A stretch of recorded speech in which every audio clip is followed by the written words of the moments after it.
Hello friends, this is Chris. So today we are going to see one of the movie review, and it is based on a true facts. This film was released in 2020 and I have not seen the film and even not heard the name of the film. And somebody has recommended me about this film to review on it. And this was the film of Daniel Radcliffe, and it is the title of Escape from Pretoria. It's a 2020 movie, and this is a true based film. I have no idea what is the story of the film. I have not heard about the naming of this film. So let's have a look about these basic scene, about those reviews, some shortcut scenes of how it was being made and what is the real story of this film. So let's have a look. Welcome to MovieCast. Today I will show you a thriller film from 2020 titled Escape Okay, this is a thriller film, Escape from Pretoria. It's a 2020 film. from Pretoria. Spoilers ahead. Watch out and take care. Apartheid, a system of institutionalized racial discrimination that existed in South Okay, Africa. so this is basically a South African story. Some racial discriminations. From 1948. 1948. After a long time of suffering, the black community has started riots to speak up for their rights and formed a movement called the African National Party, or ANP. Tim walks down the street carrying two large bags, placing one in a dumpster and gestures to his partner Stephen, who picks up a bag and leaves it near some cars. Tim leaves his second bag near another trash pile and attaches the wire connections to the bomb. As he nervously walks away, a small explosion occurs with leaflets being scattered. They are part of apartheid, spreading the word that freedom and equality of all races should be fought for at all costs. Tim and Stephen attempt to flee the scene, but they get noticed and apprehended. Okay, so basically they were plotting something. They are plotting something to go against the corrupted government.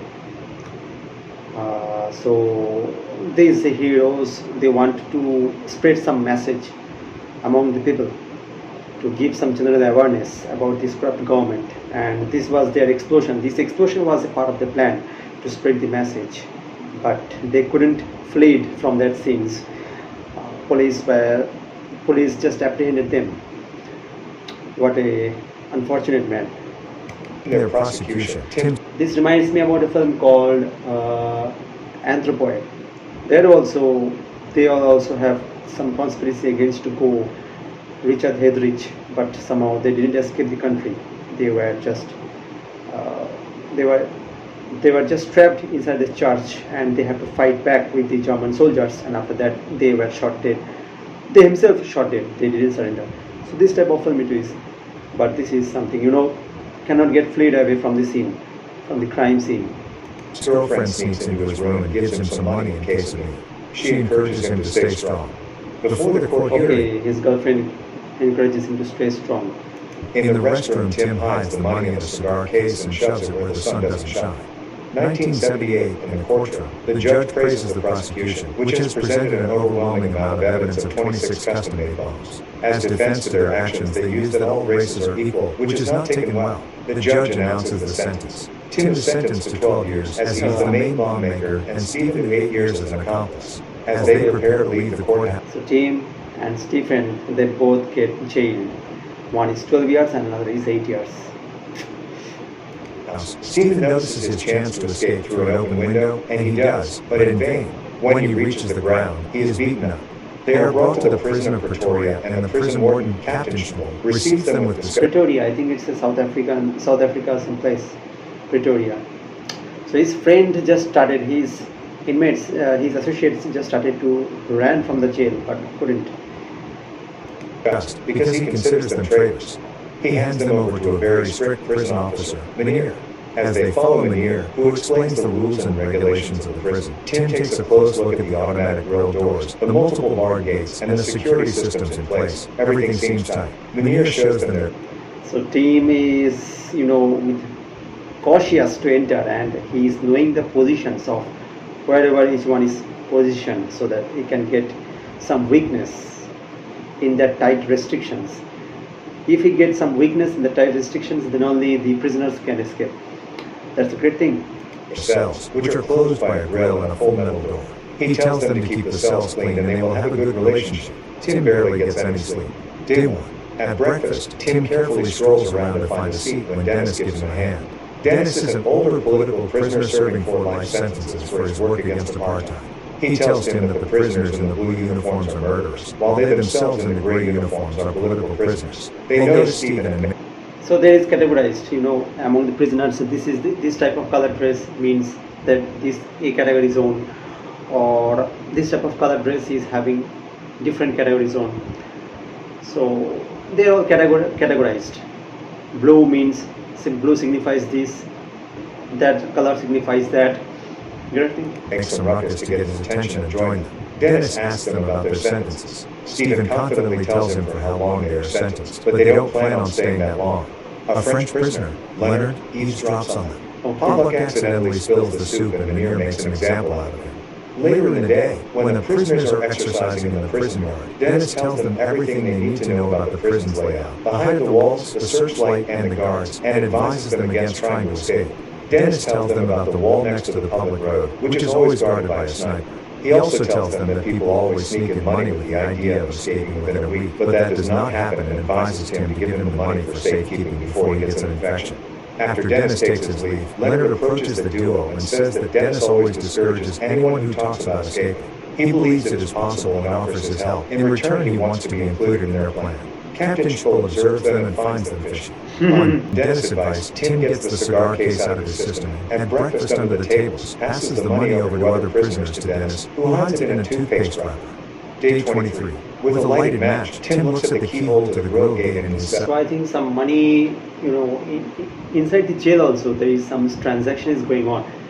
Money transaction is going on. Somebody just lure them that this way you can escape from the prisoners. And another eavesdropping person is coming and telling them that is bullshit. So you cannot get away from this jail.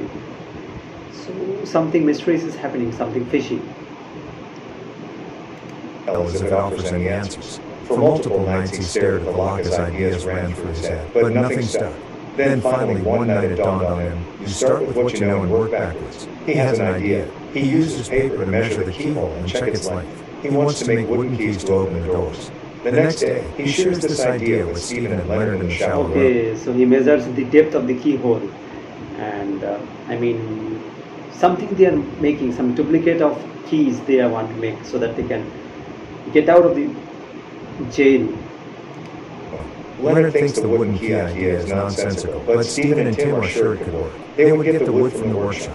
Acting on the plan, Leonard creates a commotion in the cafeteria to get Munir's attention. Tim carefully observes the shape of the key and later begins to draw it in his cell. He takes every opportunity.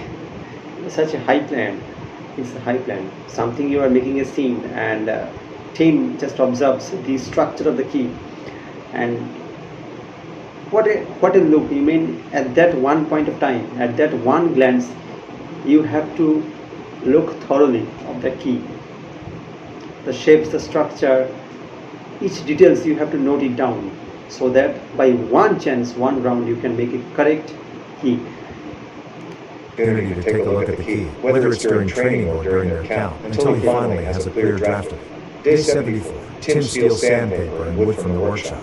He manages to hide them in his thermos, wrapped in cloth so they don't rattle. As Munir checks the prisoner's thermoses one by one and Tim's turn comes, Munir notices that he looks very stiff. His heart pounds as Munir taps his thermos on the sink, but he's relieved when he finds nothing suspicious.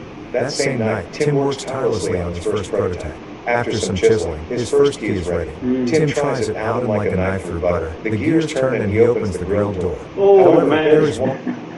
If you plan something, if you plan from a long time, and that gets succeeded in one point of time, in one of the day, then what an enjoyment it gives. What an enjoyment. One small problem, the all-metal door has no keyhole from inside the cell. That morning, Tim explains to Leonard and Stephen that they now need to make another key and also a way to open the door from the inside. After success with the first key, Leonard is fully on board. Tim takes every opportunity to observe the shape of the all-metal door key. Okay, so all these prisoners are now observing the key, the structure of the key, so that they can get out of those doors. That's a great thing. We have seen many of the jail stories, many of the escape stories, where you dig a hole where you dig a hole with some of your friends or some of your staff, some of your inmates, where you dig a hole day after day, and then you get out of it. But here it's something different. Here prisoners are just watching the key, taking the structure, capturing the structure, registering the structure of the key in their mind, and they are creating in their workshops those type of key, duplicating those structure key. It's a great thing. Yes, it is time taking. All plans is time taking. Nothing comes in one day. Actually develops another wooden version. Day 100. While mopping the hallway, when there are no guards around, Leonard keeps watch and Tim tries out the key. It's not as smooth as the first one, so he chisels it a bit and successfully locks the door. The trio is thrilled with this fact. However, there is one small problem. He cannot reopen the door and even breaks off the key, leaving the piece stuck inside. Leonard signals that a guard is approaching. In the tense situation, Tim just manages to get part of the piece out before the big guard arrives. One crisis averted, but he could not push the lock back in. When it is time for the lock in, Veneer notices the lock sticking out, but pays no further attention to it and locks the door, to Tim's relief. It's the annual family prison visitation. Leonard's son comes to see him. Out of emotion, Leonard touches the glass and Veneer takes this as an opportunity to interrupt the half-hour meeting and ends it. His son had brought him a handmade cake. This makes Leonard extremely frustrated. Day 142. Since the key... Something was get Renard caught, but Tim doesn't get caught. The key was just stuck over there, it doesn't come out, and some piece was just left. But somehow the police didn't got any clue that what was happening. That's a mysterious thing. Since the key worked. Stephen, Tim, and Leonard now discuss how to open the lock from their cells. Leonard suggests using the string from his son's kite to get the key out of the barred window, but this is of no use since they cannot turn it. When Leonard takes the broom to sweep, Stephen gazes at it and gets an idea. They measure the length of the broom to see if it reaches the lock from the inside. It is barely long enough. As Tim works in the workshop, he watches a turning machine. In his cell, he successfully develops a system with a similar concept that he attaches to the broom, and tries it out that night with a key attached. He succeeds with opening the door from the inside. Not without hiccups, though, as the key falls down when he pulls it out. He does not give up and uses a piece of chewing gum to stick it back on the broom and barely manages to pull it in. The next morning, Tim is extremely excited as he tells Stephen and Leonard that he did not sleep a wink last night, but managed to open the all-metal door. While on gardening duty, to lessen the stress of getting caught, they bury wooden keys in a jar. Veneer notices them together, walks up to Tim and asks him what they were doing, suspecting something is up. Tim quickly explains that Stephen was just picking up his yard waste. Veneer tells him to clean up his own mess. Dennis warns Tim to be careful and once again advises him against trying to escape, but says he will try to look out for them. One night Tim comes out of his cell and checks the stairwell. He informs the others that if they... So they are all, police is also having something. They are also something fishy is going on. Police is just keeping this type of team under surveillance, that this team and team inmates are creating something mysterious. They are planning something to get out of it. But still police don't have any idea that what the actual plan was. And day after day they are improving. This team man is improving day after day. He is going on unlocking the door. Let's say,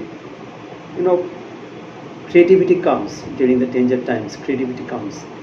The human brain works in danger time. They can unlock one door. They can unlock all the other doors and sneak out of the prison that way. Day 206. Nothing stays the same in prison, but nothing changes either. The routine remains the same and you find the cracks to exploit to make the most of it. Tim has made friends with Potluck. Through the window, he asks him to get the road map and other errands they need for their escape. At breakfast, Potluck signals him about the goods and Veneer takes note of this. The trade takes place at the dumpsters. Tim gets newspapers for some soap and ciggies. Day 296. Veneer comes to Tim's cell to give him his new glasses, which he ordered, and to let him know that Potluck has been put down for smuggling. This makes Tim even more determined to escape, as he remembers his wife telling him to stay strong. That night, he and Leonard make dummies on their beds and get out of the cell. They made a dummy so that police can get deceived. Police will come and say, team is sleeping. Fully descend the stairs and approach the next grill gate to try the keys. Right around the corner is the admin room. They know it is the night shift of the big guard, so they are warned a good time before his approach. That time there was no camera. There was no camera that you will get some CCTV footage. But today you have some camera. If you get lost or if you get out of the jail, still police can see you. They're still sweating with worry, but find one of the keys to the escape works. The big guard's music stops and he goes on a night patrol. Tim and Leonard hide in a closet and just manage to keep the door closed. As the big guard walks up the stairs in his slow walk, they sneak out and pass the admin room and try their keys on the next doors, opening them with success. Stephen signals with a cough that the guard is finishing his patrol and will return soon. They just manage to lock the door and hide in the closet as the guard descends the stairs. On his way back, the big guard notices the sweat but doesn't think much of it. The duo returns to their cells. Tim is overly excited. So tense. So tense. In one round, he couldn't complete the job. If he complete the job, then you are finally free. But tensions, sweat, everything works. And hides pieces of keys in a cup. That morning, Captain Schmoll with other guards enter Tim's cell. He has slept through the wake-up call. Schmoll curiously asks Tim if he is sick, implying that he wants to know the reason why he overslept.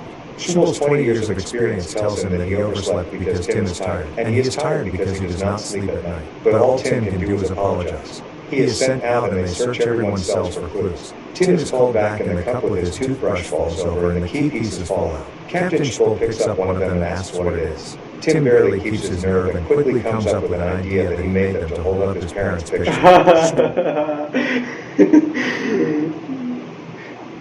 Parents' picture. That's a great thing. You are managing something in front of the police.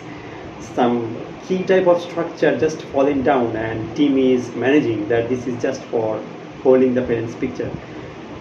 This type of idea, random idea, if it comes and if it clicks, if it adjusts according to the current situations, then the person in front of you, he also thinks that yes, it is true. Okay, he is doing this type of things. Okay, but if these random ideas doesn't work and it doesn't match according to the current situations, then it becomes something messy. Then it's a great mess.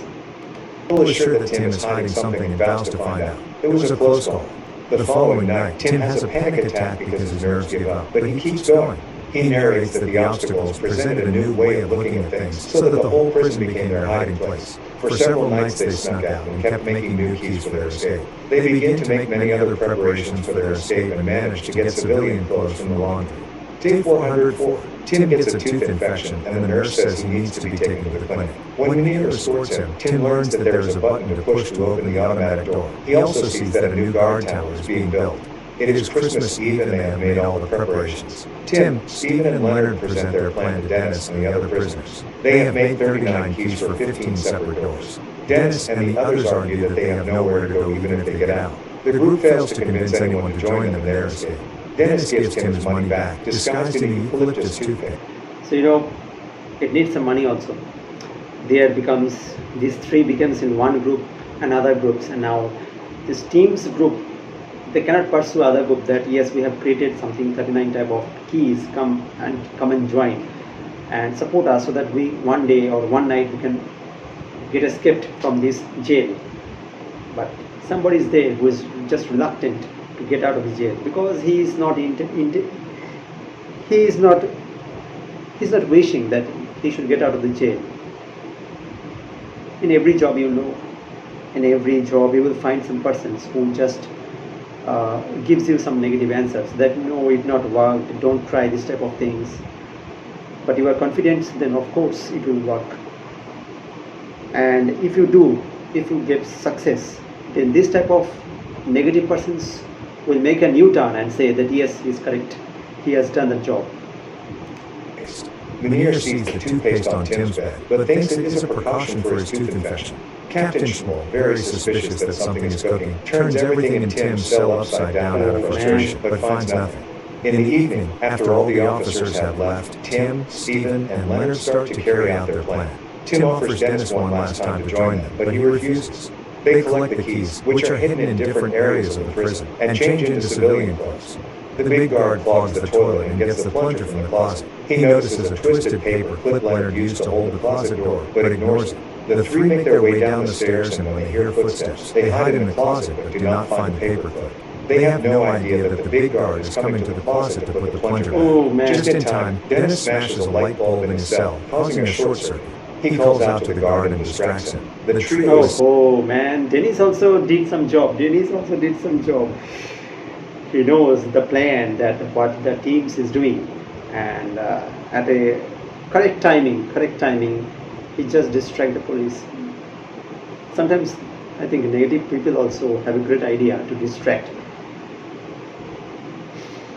Saved by the skin of their teeth and can continue their escape. They get all the keys they need in order and make their way through the doors as quickly as possible. Before they reach the last door, Leonard goes back and successfully opens the automatic door. Everything goes smoothly. The gate is wide open and they can see the street. It's beautiful. They hug each other and attempt to open the last door. That's when they realize that none of their keys work. Their dreams are shattered in an instant and Tim says they have to go back. They cannot go back. Leonard notices that the door frame is made of wood, and using a screwdriver and a chisel, he tries to force the door open. He is loud and Tim is worried, but Leonard is determined. He manages to break it open and they sneak past the sniper. Confidently, they march out of the gate so as not to arouse suspicion. They find a taxi to take them out of Pretoria and laugh ecstatically. Oh man! somehow the last door they just break through, and then the taxi. Now you come to the normal life. They have made it. The next morning, Manu discovers that Tim, Stephen, and Leonard have disappeared. Stunned and angry, he sounds the alarm and all the prisoners laugh. Tim, Stephen, and Leonard reach London via Mozambique and Tanzania, where they continue to fight apartheid. Dennis was finally released 5 years later, in 1985. The end. Thank you for watching. Friends, this was the story of Escape in Pretoria 2020 movie. This was a great movie. I have not seen the movie, but the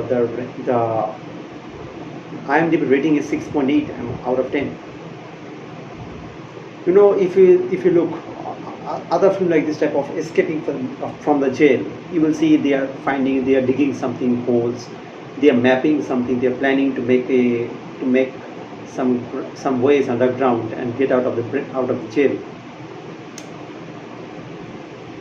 I think that if you're digging something and making some tunnel under the ground to escape from the jail, that's a too much hard work. You have to arrange something, X or shovel, to dig it and then getting out of it to make a tunnel. And also you need some map. You have to many other things you require, many idea you need to require, many measurement you need to require. But duplicating some key is very short time taking place. It's a very short time. Rather creating something secret tunnel and getting out of the jail, that's a great time taking process. It may take something, I think, more than 2-3 years or 10 years or 15 years. It will take lots of time in years, but here it is some short span of time. Within some months you can get out of it, because you are trying to work on the keys, you're trying to work on duplicating the keys. And that is the most smartest thought those prisoners are thinking. Rather than working on the tunnel, rather than working on digging something, making a tunnel, secret place, but they are working on duplicating the keys. You have seen many bicycle thief or motorbike thief. They have lots of duplicating keys. By the first glance of the structure of the padlock keys, they just knows they can recognize the actual version of the key. Many motorbike thief, if you look, they carry bundle of keys.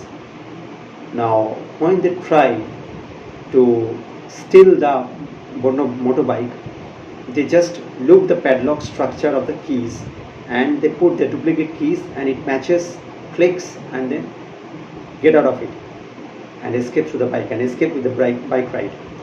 So within a short span of time, it just takes them for 1 minute or 2 minutes to steal the bike among the random people. They just act normal, sit on the bike, put the duplicate keys, it gets matched and get out of it. So this is just a small time taking, fast, small time and huge money. So in this case of the film also, both the teams are just working on the duplicating of the keys. This is a great thing, great job. And after that, finally they just came out from the jail. They set out their life free, and then they just get out of the Tanzania, and then they went to the Europe, and then from there also they have started this movement to go against the corrupt government. So this was a true based film, and that's a great idea to create some inventions, creativity, watching and creativity, just watching and then creating something new. I mean, not new, but still it is new for them to create this type of duplicating the key structure. Great thing. So friends, I like the man who was in negative mood. No, you cannot go out, you cannot go out, don't try to duplicate the keys. You go, I cannot go. And that man also helped them. He also knows that they're going to catch the police. The police is going to catch those three members. But somehow Dennis just tried to distract by hitting his hand on the light bulbs, and then trying to call the police. And those that four fat police came up, and and from other side teams just get out free, opening the gate and get free from the jail. So that's a great thing for negative people also. Dennis also did a great job helping these teams member. So friends, it's a great movie. I think I need to see this movie. I need to check this movie. So friends, what do you think about this movie? Just let me know. Have a nice day.